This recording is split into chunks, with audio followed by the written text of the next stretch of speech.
Bitcoin steady above $30,000 as China factory deflation suggests end of global tightening cycle is near. China is exporting deflation across the Western world. Ultimately, this will be good for risk assets as it relates to the end of the global interest rate increase cycle, one observer said.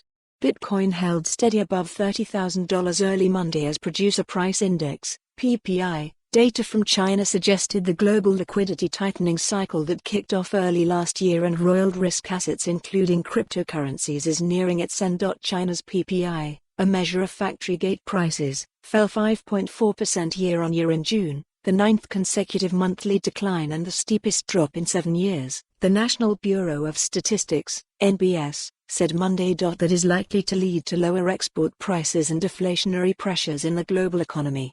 China is the largest trading partner of the world's prominent economies.